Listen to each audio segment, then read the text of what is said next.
Hello, I'm Simon Whistler, you're watching TopTenZnet, and in the video today, the top 10 awful real-world consequences that were caused by rabid superfans. Back in the day, it used to be harder to be a really big fan of anything that wasn't sports or something similar, as people would make fun of you for being a geek. Today, it's quite accepted to be incredibly obsessive about almost any facet of popular culture, even if being into it doesn't require any knowledge, practice, or constitute an actual hobby with interactive activities. Unfortunately, while this is nice for people who were once mocked, it has also emboldened a lot of people to flaunt their fanboy in ways that cause trouble for society around them and make other fans of that particular bit of pop culture look rather bad indeed. And in the video today, 10 examples of this.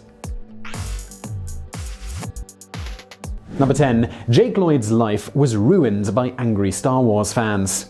Jake Lloyd is well known for being the guy who played little Anakin Skywalker in The Phantom Menace all the way back in 1999. Many people, nearly 2 decades later, have wondered what happened to the kid who caused so much unintentional controversy. Unfortunately, the sad truth is that Lloyd was bullied so badly over his role in Star Wars that he came to the conclusion that it ruined his life. He threw out everything he owns related to Star Wars and refuses to watch any of the movies anymore. Apparently, well, kids are just the worst and would not let up on him at all. People constantly made lightsaber noises and other jokes whenever he was around, and he simply couldn't live a normal life at school. Not to mention that at one point he claims to have been doing about 60 interviews a day. While Lloyd mostly blames George Lucas for his story and direction, the real blame here are all the adult Star Wars fans who bullied him online and convinced all the children that he had done an awful job and dragged the movie down. Lucas, he just made a story, and Lloyd did the best he could to act out the role that he'd been chosen for. There is never any excuse to bully a child,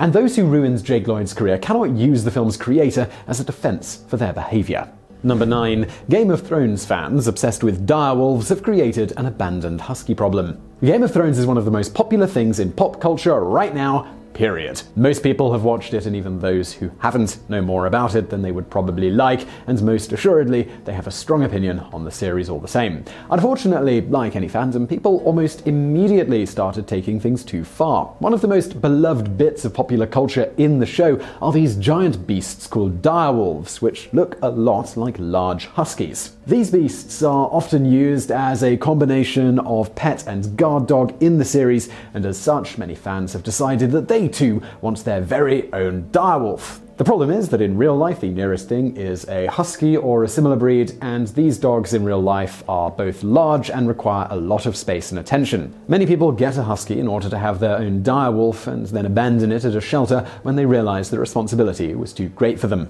Pets, they are not just a novelty, but something you are supposed to keep for the life of the pet. Some shelters in the UK even saw the amount of husky breeds abandoned double in just a couple of years as the show started to become more popular. The good news is that recent educational campaigns to convince people not to buy a dog that they cannot take care of do appear to be effective, as the amount of abandoned huskies is slowly dropping back down to more regular levels. Number 8. The Beatles stopped touring because the non-stop screaming from fans was unbearable. Some people wonder why the Beatles decided that it was time to call it quits and stop touring around, selling out venue after venue. After all, they were on top of the world. They were always surrounded by screaming fans, and they never had to worry about their popularity. However, as musicians of integrity and people who just plain get tired over time, the entire thing was starting to tax them. When the Beatles started out, they could play smaller venues, which allowed them to get really good sound quality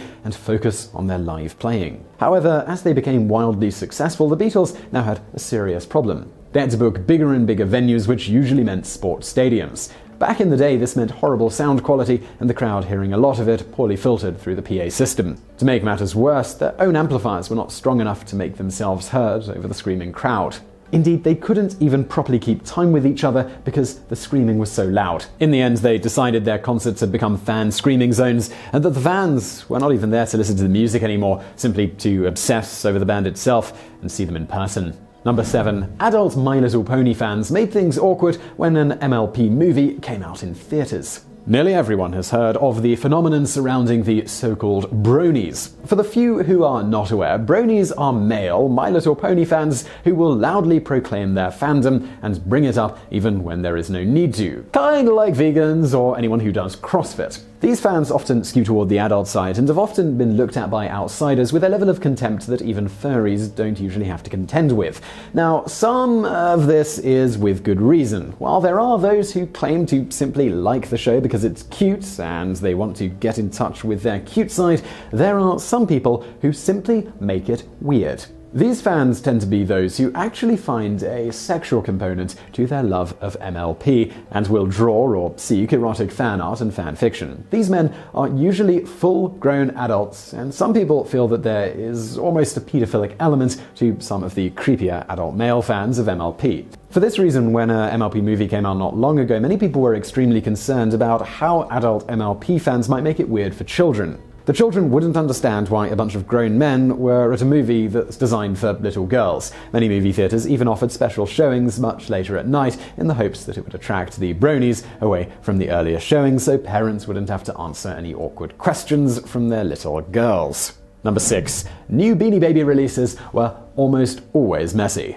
For those who are too young to remember Beanie Babies, they were a craze during the 90s that the adults seemed to get way more into than the kids. The creator of the toys deliberately designed them with limited availability in order to make different ones collector's items and create a false sense of rarity, even though they were mass-produced toys and there was nothing particularly special about them. People simply fell for the same psychological trick which has been used by various sellers of various goods throughout history. And indeed, this particular fad kicked off with a very large bang. Unfortunately, Beanie Babies were more than just a harmless fad like fidget spinners. With fidget spinners, the fad may have annoyed people, but there was no worry about availability or patents. Every company was selling them with whatever branding or designs they wanted. But with such limited amounts available, anytime new Beanie Babies were coming to a store, it became an event, and people would line up outside and behave horribly to each other. People were sometimes injured or trampled by the crowd, this usually being children, and United States Customs had to specifically look out for Beanie Baby smuggling. The release of a new Beanie Baby almost always showed some of the worst of humanity.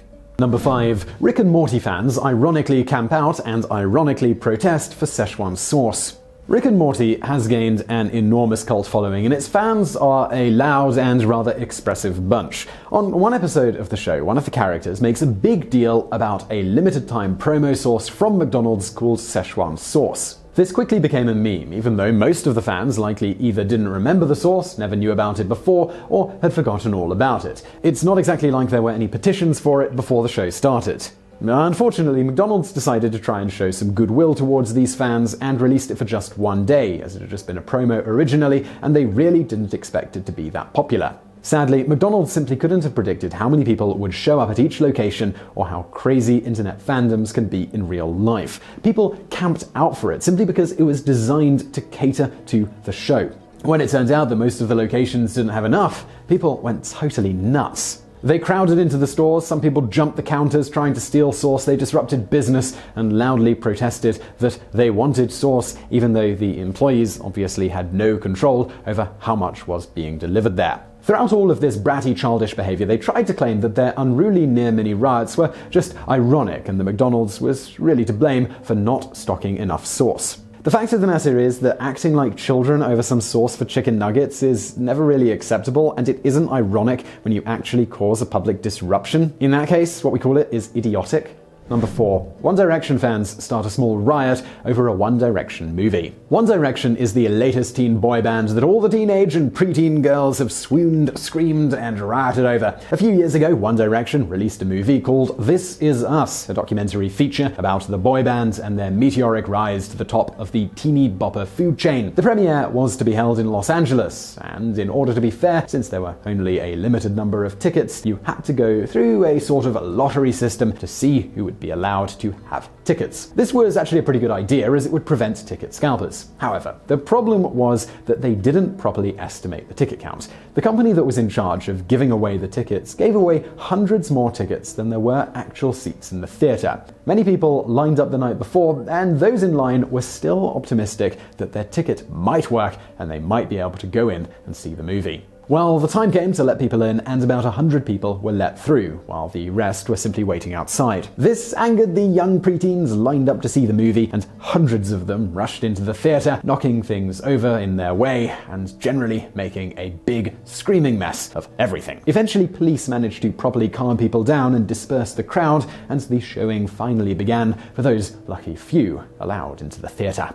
Number 3. Harry Potter fans buy owls and then abandon them en masse. Harry Potter fans are generally well known for being one of the more well-behaved fandoms. Despite lining up outside to buy limited amounts of books, you don't really hear about Harry Potter fans beating each other with fake wands while trying to get a copy of J.K. Rowling's latest novel. In fact, most of the time they simply float under the radar as an obsessive but utterly innocent fandom.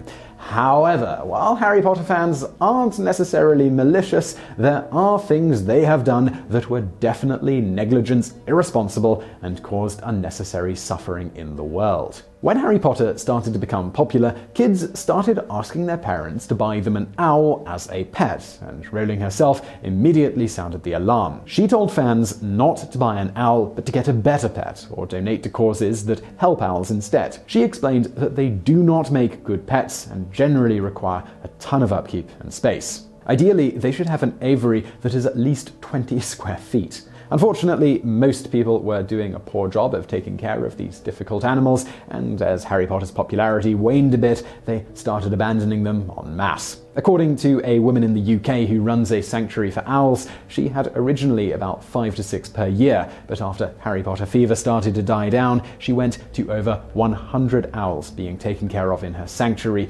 in less than a single year. Number 2. Juggalos started a riot against Tila Tequila and got put on the FBI's list as a gang.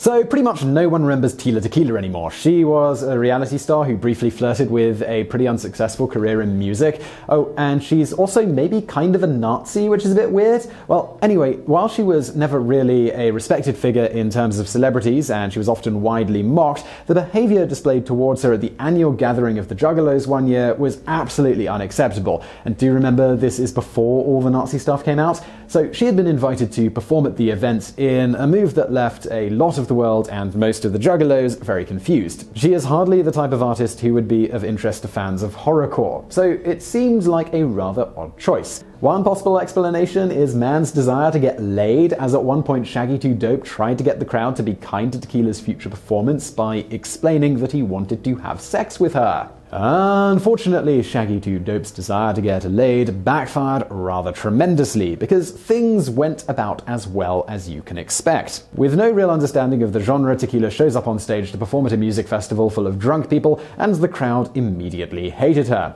The crowd threw whatever they could get their hands on and jeered her incessantly. Rumors say actual human feces and plastic water bottles full of urine were thrown at her, and at one point the crowd started yelling at her to show her breasts. Perhaps thinking it would make them calmer or perhaps make them like her more, she did take her top off, but that seemed to only make them angrier, as if they simply just wanted to be mad. When she left the stage, she was followed to her trailer, where her windows were smashed up before she was able to make her getaway. She later attempted to sue to shut down future gatherings of the Juggalos, although she does not appear to have been successful. While the Juggalos tried to defend their behavior, they have been classified as a gang by the FBI in later years for various different antics, including that situation, and the band's attempts to fight that in court have thus far totally failed.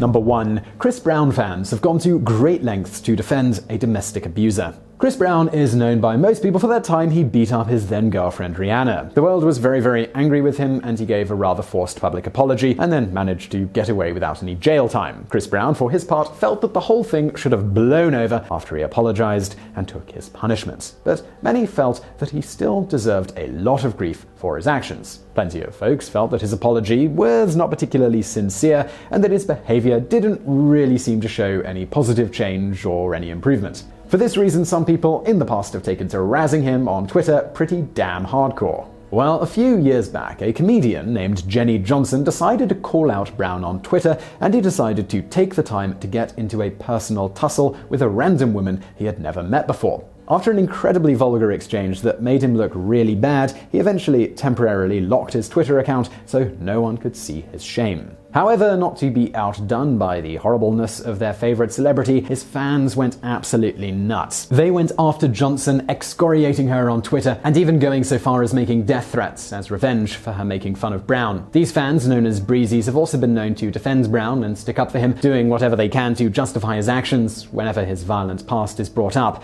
To them, it seems Brown can simply do nothing wrong.